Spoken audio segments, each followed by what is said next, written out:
Uluslararası Af Örgütü, Uygur aktivist İlham Tohti'nin doğum günü olan 25 Ekim'de yaptığı açıklamada, Çin'in Doğu Türkistan'daki baskı politikalarını gizleme çabalarının boşuna gittiğini ve Doğu Türkistan'da gizli saklı herhangi bir şeyin kalmadığını, İlham Tohti'nin davasını destekleyeceklerini bildirdi.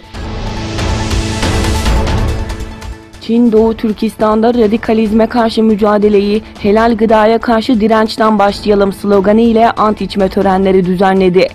Doğu Türkistan'ın Kaşgar şehrinde bulunan Kaşgar Üniversitesi'nde gerçekleştirilen bayrak töreninde sözde İslam radikalliğine karşı eylem yapan Çin hükümeti yetkilileri bunun yemeklerden başlanması gerektiğini savundu.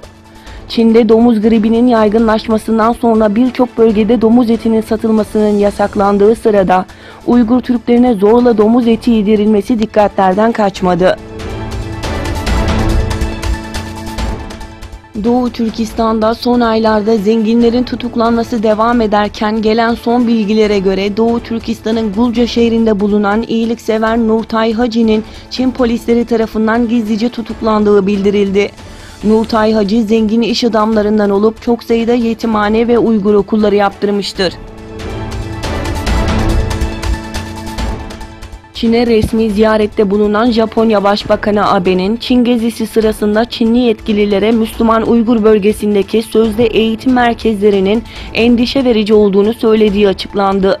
Bir Japon hükümet yetkilisi ülkenin Kyodo haberine yaptığı açıklamada Başbakan Shinzo Abe'nin Cuma günü Pekin'e yaptığı ziyaret sırasında Doğu Türkistan'daki Uygur Müslümanları için yapılan toplama kampları konusunu gündeme getirdiğini söyledi.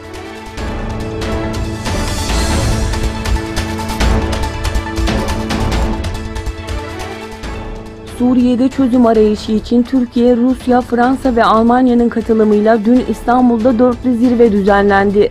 Zirvede İdlib mutabakatı ve bölgedeki son gelişmeler ele alındı. Zirvenin ardından 4 liderin katılımıyla düzenlenen basın toplantısında ve zirveyle ilgili açıklanan bildiride Suriye'de yürürlüğe konan ateşkesin ve militan gruplara karşı mücadelenin sürmesi gerektiğine vurgu yapıldı.